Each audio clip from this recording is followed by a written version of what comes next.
본 방송에서 제공하는 투자 정보는 투자 판단에 대한 조언입니다. 방송에서 제공하는 주식의 가치, 가격 상승 및 가격 하락에 대해서는 방송사에서 보장하지 않습니다. 이 시각 헤드라인 뉴스입니다. 가상화폐들이 국내 시장에서 추락하고 있습니다. 특히 가상화폐의 대장격인 비트코인은 한때 900만 원 밑으로 주저앉았는데 비트코인이 800만 원대로 내려온 것은 지난해 11월 24일 이후 약 70일 만입니다. 가상화폐들이 요동을 친 것은 미국에서 가상화폐 거래소의 시세 조작 의혹 등 악재가 꼬리에 꼬리를 물고 이어졌기 때문으로 분석됩니다. 일본의 금융당국이 최근 5억 달러대 암호화폐, 이른바 가상화폐를 해킹당한 코인체크를 압수수색했다고 블룸버그 통신이 보도했습니다. 코인체크는 일본 최대 암호화폐 거래 사이트로 지난해 26일 해킹을 당해 역대 최대 규모인 580억엔, 우리 돈으로 약 5,700억 원의 코인을 털린 바 있습니다. 지난해 온라인 쇼핑 거래액이 78조 원을 넘어서며 사상 최대치를 기록했습니다. 온라인 쇼핑 거래 셋 중 둘은 모바일을 이용한 것으로 나타나 이른바 엄지족이 온라인 쇼핑에서 큰 비중을 차지했습니다. 통계청이 발표한 2017년 12월 및 연간 온라인 쇼핑 동향에 따르면 지난해 온라인 쇼핑 거래액은 78조 2,273억 원으로 전년 대비 19.2% 증가했습니다. 이는 통계 집계 이래 최대 규모입니다. 오늘 오후 12시 21분께 경북 포항시 북부 북쪽 9km 지역에서 규모 2.9의 지진이 일어났습니다. 이번 지진은 지하 9km 지점에서 발생했으며 경북 지역에서는 진도 4의 땅을림이 감지됐고 지난해 포항 지진의 여진으로 분석되고 있습니다.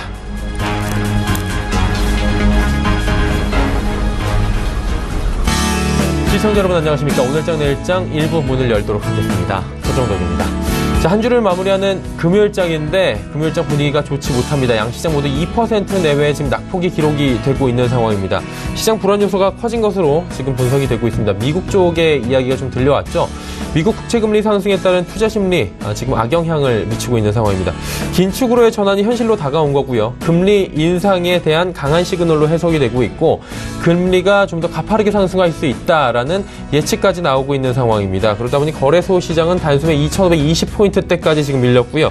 코스닥도 900선을 내주면서 다시 앞자리가 8로 바뀐 상황입니다. 거래소 쪽 보자면 삼성전자, SK하이닉스 양 대장주가 지금 3% 넘게 빠져내려가고 있고요. 이뿐만이 아니라 시크릿컬 업종도 전체적으로 하락 보이고 있습니다.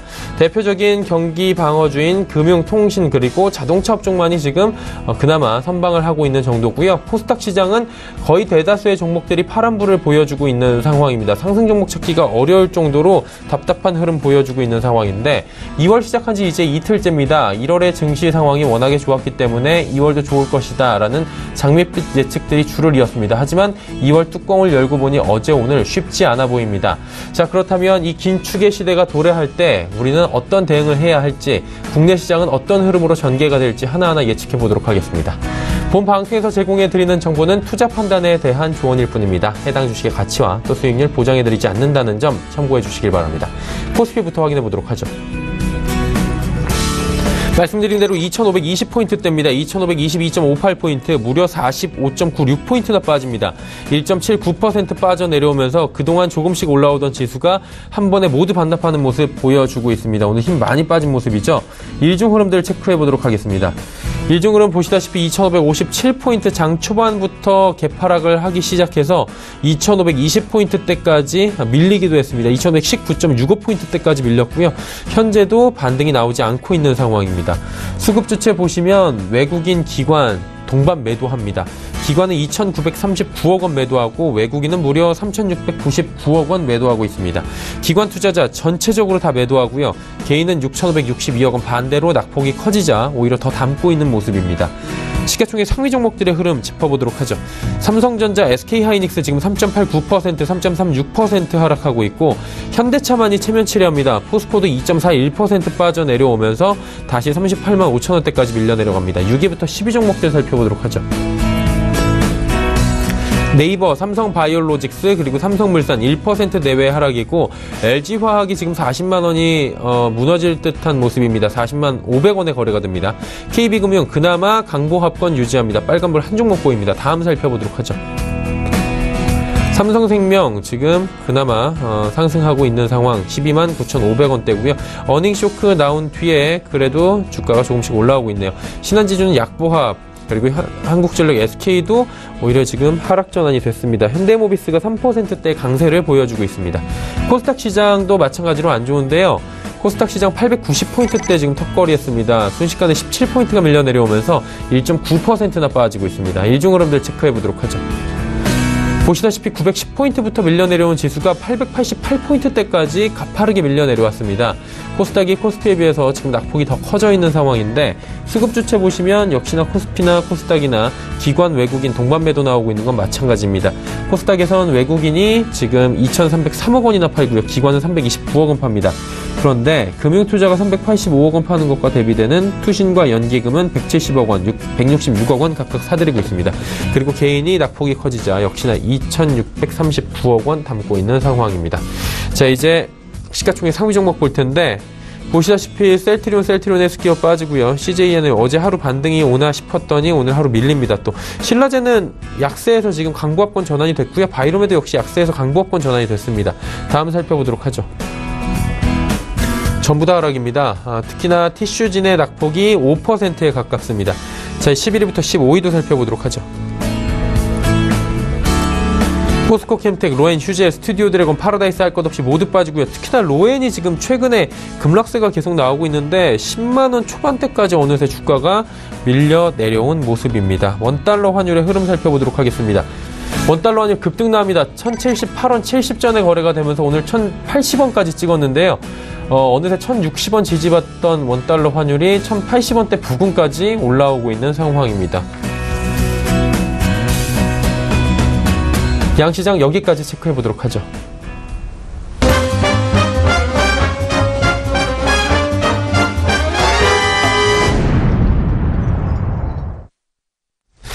자, 오늘장 이슈 살펴보도록 하겠습니다. NH투자증권 투자전략팀의 조현주 연구원 연결되어 있습니다. 안녕하세요. 네, 안녕하세요.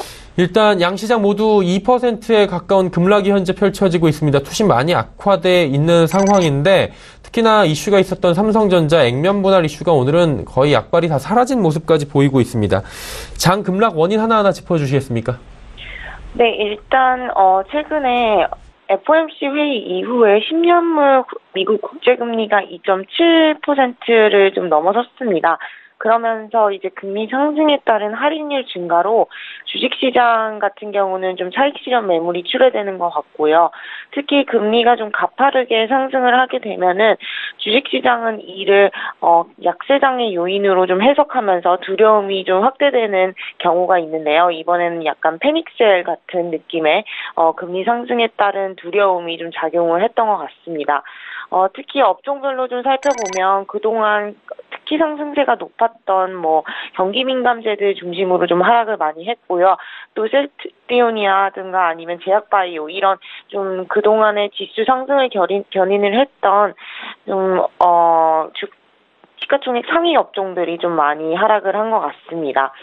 다만 이런 주식시장이 하락하는 요인들이 이 금리 상승세라는 점이 앞으로 바뀌는 부분은 아니고요. 금리 상승 기조는 좀 여전히 유지되는 가운데 주식시장이 계속해서 상승할 수 있는 여건이라고 보는 이유는 아무래도 이 금리 상승의 흐름이 정책으로 인해서 좀 인위적으로 금리를 인상시켜서 금리가 상승한다기보다는 경기가 좀 회복이 되면서 인플레이션에 대한 기대감으로 금리가 좀 상승한다라고 좀 보고 있습니다. 그 의미는 결국에는 금리 상승의 수준이 경기가 회복하는 수준만큼 올라간다라고 생각을 하고 있고요.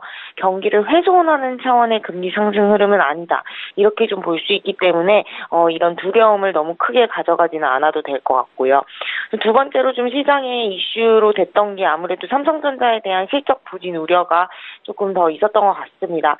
일단 1분기 매출액과 영업이익 컨센서스를 보시면 전분기 대비해서 각각 7% 그리고 4% 하락할 것으로 예상이 되고 있는 상황이고요.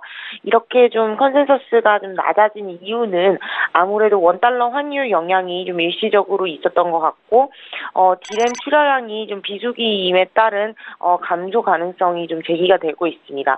그리고 스마트폰 판매 같은 경우도 지금 계절적으로 비수기 시즌이기 때문에 부진할 것으로 좀 예상이 되고 있어서 이러한 요인들 때문에 좀 삼성전자의 1분기 실적에 대한 눈높이가 많이 낮아진 상황이고요.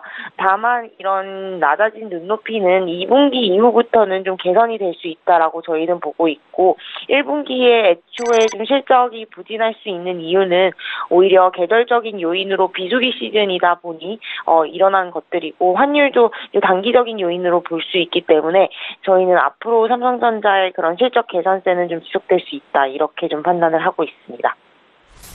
네, 많은 분들이 관심 갖고 있는 삼성전자 이슈까지 지금 짚어주셨고요. 자, 이 밖에도 짚어볼 만한 이슈가 있을 것 같은데 어떤 것들이 있을까요? 네, 아무래도 이제 주식시장이 앞으로 좀 상승세를 이어가기 위해서는 어느 정도의 상승 연료가 필요하다라고 저희는 좀 판단을 하고 있는데요.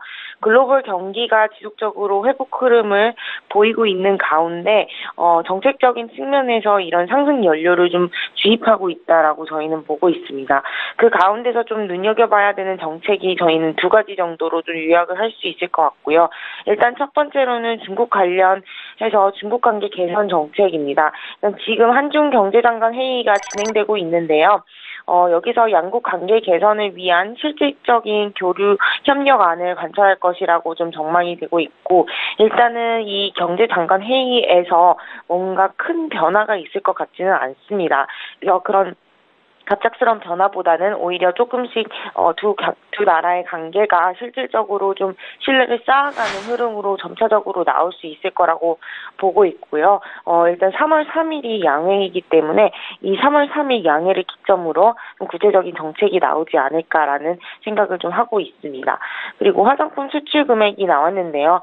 전년 동기 대비해서 1월 수출이 55% 정도 급증을 하였습니다. 중국 지역으로는 수출이 36% 증가한 거고요. 그렇게 본다면 결국 중국 쪽 화장품 판매량이 어느 정도 회복이 되고 있는 모습을 보이고 있다라고 볼 수 있을 것 같고요. 만약 3월 3일 양해를 기점으로 중국 스탠스가 조금 변화한다라고 한다면 추가적인 모멘텀으로 좀 작용을 할 수 있을 것 같습니다. 결국에는 이런 수출 개선, 화장품 수출 개선을 감안을 한다면 저희는 전반적으로 화장품 밸류체인으로 확산이 될 수 있다라고 보고 있기 때문에 중국 관련 소비주 가운데서도 화장품 업종도 긍정적으로 평가를 하고 있고요. 두 번째 정책으로는 아무래도 이제 올림픽이 다음 주에 다가오기 때문에 4차 산업혁명 관련주들이 다시 테마를 형성할 수 있을 거라고 보고 있고요. 또 미디어라든가 광고 관련주들도 좀 테마를 형성할 수 있을 거다라고 좀 판단을 하고 있습니다. 일단 4차 산업혁명 업무 보고가 좀 나왔는데요. 2020년까지 자율주행차 상용화에 대비하는 정책이었습니다. 구체적으로 이제 평창 동계 올림픽에서 이 자율주행 시승 행사를 좀 시작을 할 거고요. 또 자율주행 버스 셔틀을 운영할 계획입니다. 그렇다 보니까 이 자율주행차에 대한 이슈가 좀 더 부각이 될 수 있을 거라고 생각을 하고 있고요. 그에 관련된 종목 같은 경우는 아무래도 2차 전지 관련주들, 삼성 SDI라든가 일진 머티리얼즈 같은 경우는 다시 한번 부각이 될 수 있을 거라고 생각을 하고 있습니다. 이 외에도 이제 평창 동계 올림픽 관련주로는 아무래도 광고라든가 미디어의 종목들에 관심을 갖는 게 좋을 것 같고요. 저희는 이노션 실적이나 앞으로의 흐름들을 봤을 때 조금 더 긍정적으로 평가를 하고 있습니다. 네, 관심주까지 자세하게 오늘 또 짚어주셨습니다. 오늘 말씀 여기까지 듣도록 하겠습니다. 고맙습니다. 네, 감사합니다. NH투자증권 투자전략팀의 조현주 연구원이었고요. 이슈 칼럼 바로 이어집니다.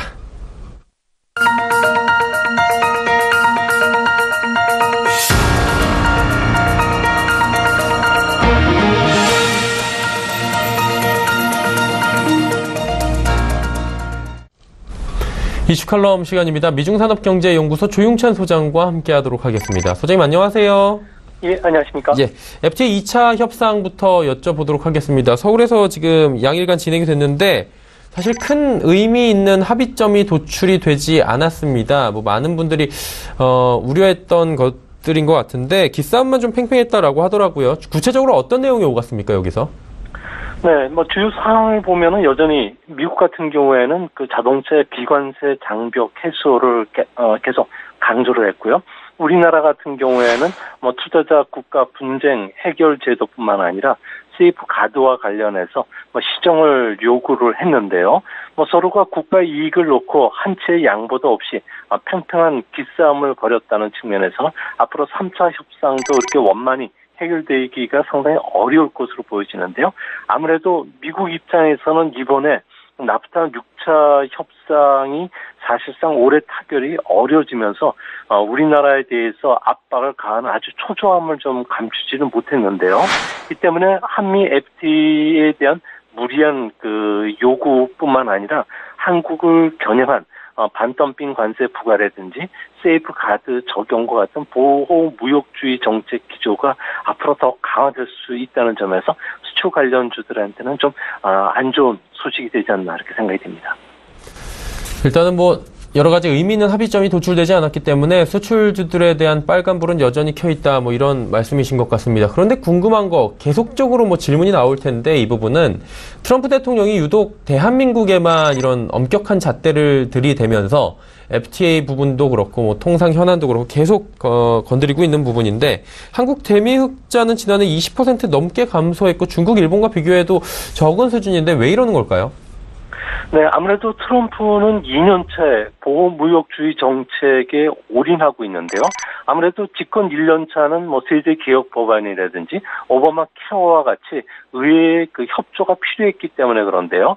이제 앞으로는 이런 의회의 협조와도 거리를 둘 수 있는 시간이 됐기 때문에 정치적 리스크가 미미하다는 점에서 아무래도 보호무역 정책을 강화시킨 것으로 보여지는데요.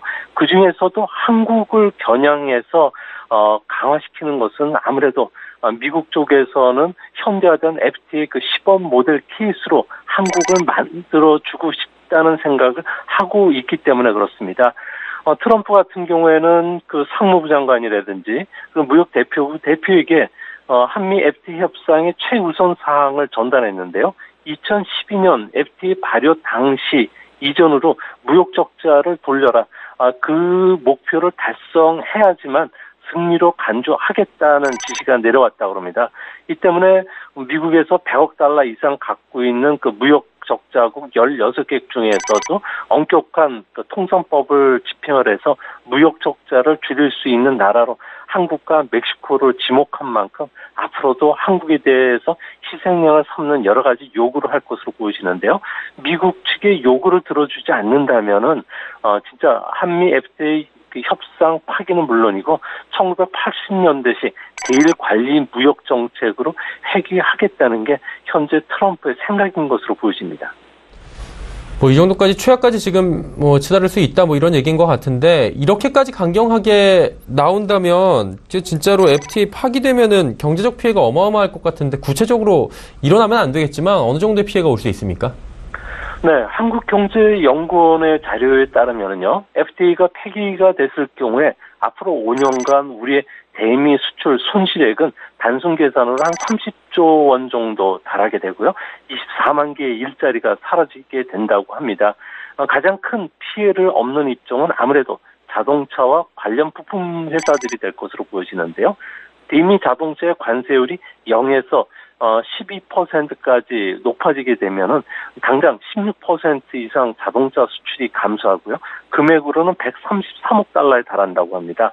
다음은 기계, 정보통신기술, 석유화학, 철강, 가전, 그리고 섬유 업종이 될 것으로 보여지는데요.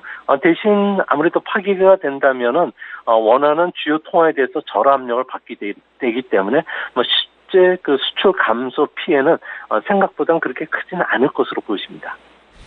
네. 근데 이게 저희가 항상 강조를 하는 부분이 우리만 피해 있는 게 아니라 미국 측도 피해가 분명히 있을 것이다라고 이야기를 하면서 협상을 하는 부분이 있지 않습니까? 한미 FTA 진짜로 폐기가 되면 미국 측도 피해가 올 텐데 어느 정도 나옵니까?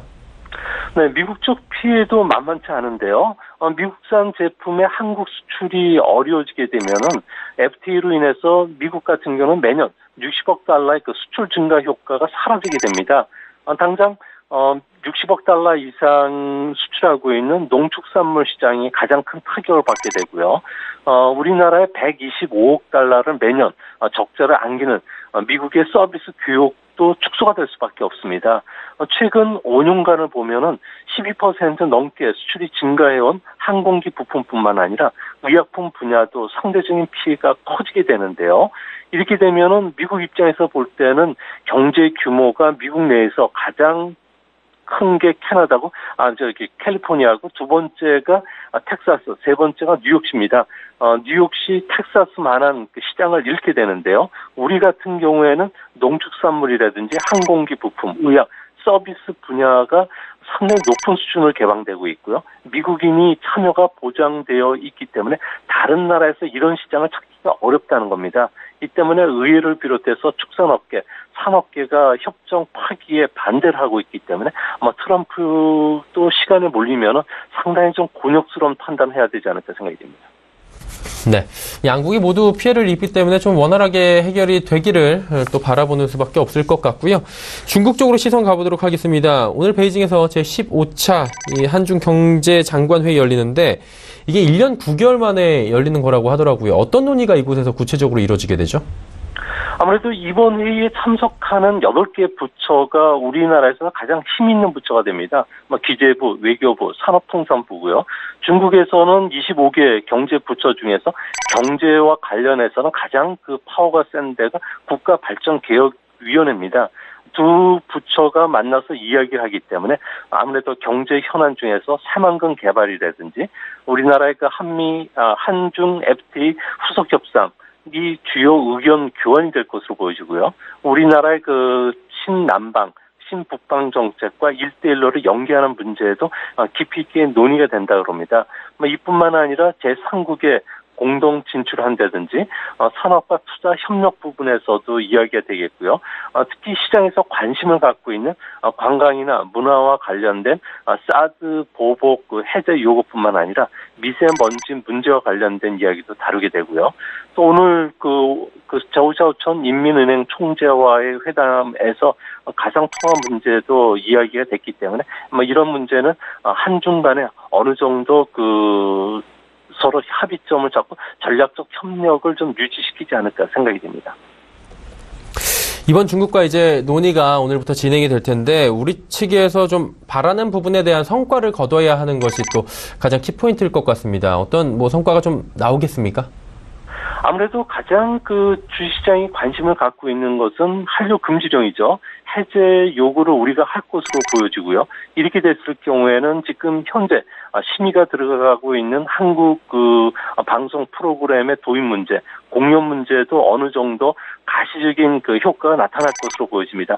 빠르면은 아무래도 한두 달 내에 나올 것으로 보여지고요. 또 게임 인허가 문제도 어느 정도 중국 측에서 성의 있는 답변을 하지 않을까 보여집니다. 특히 제조업 분야가 관심 있는 것은 최근 들어서 미국 못지않게 우리 한국산 제품에 대한 수입 규제를 계속 하고 있는 중국이 어느 정도 수입 규제와 관련해서 좀 풀어줄까 하는 문제인데요. 가장 중요한 것은 반덤핑 조사가 시작된 스타일렌 모노머라고 하는 SM 제품들과 관련해서 아무래도 규제가 우리 측 입장이 적극적으로 전달되면은 하나토탈이라든지 롯데케미칼 같은 경우에는 그동안에 타격을 받아왔는데 이 문제도 좀 해소될 수 있는 기회가 되지 않을까 생각이 됩니다. 네. 그리고 중국 제주간 수학여행을 얼마 전에 온다 이런 얘기가 지금 보도가 된 걸로 알고 있는데 사드 이후에 좀 양국 왕래가 사드 갈등이 좀 봉합이 되는 게 아닌가 이런 얘기들이 좀 있는 것 같아요. 한중 관계가 앞으로 더 나아질 것으로 보십니까? 어떻게 보십니까? 네, 분명하게 시간은 걸리겠지만 사드 이전으로 복권되는 과정을 지금 걷고 있는데요. 이 때문에 이번 회담을 통해서 사드 냉각을 푸는 좀 단초 역할을 해주지 않을까 보여집니다. FTA 후속 협상을 통해서 중국 서비스 시장이 만약 열리게 된다면은 앞으로 반도체라든지 화장품에 이어서 제2중국 특수를 기대하는 종목들이 많은데요. 아무래도 온라인 판매가 열리게 되면은 자동차 부품이라든지 전자 부품이 좀 좋아질 것으로 보여지고요. 이뿐만 아니라 콜드 체인망이라 해서 한국의 K푸드가 중국 시장에 본격적인 진출이 가능하게 됩니다. 이뿐만 아니라 헤어 케어라든지 한류 상품의 온라인 거래, 금융, 법률, 의료와 관련된 시장들이 많이 열리기 때문에 아무래도 준비된 우리나라 기업들에 대해서는 아무래도 새로운 기회를 잡을 수 있는 그 모멘텀이 다가오지 않을까 생각이 됩니다. 네. 오늘 이야기 여기까지 듣도록 하겠습니다. 고맙습니다. 예, 감사합니다. 미중산업경제연구소 조용찬 소장과 함께했습니다.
오늘장 내일장 1부 함께 하셨습니다. 잠시 뒤 2부 예고해드립니다. 오늘 2부에서는 역시나 라이브 매매타임 준비가 되어 있습니다. 많은 종목 빠르고 정확하게 짚어볼 예정이고요.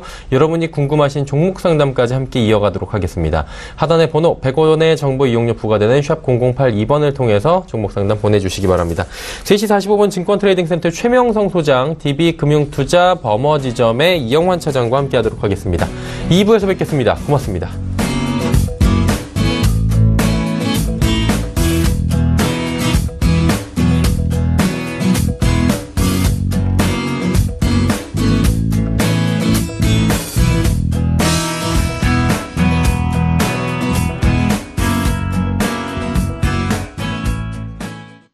본 방송에서 제공하는 투자 정보는 투자 판단에 대한 조언입니다.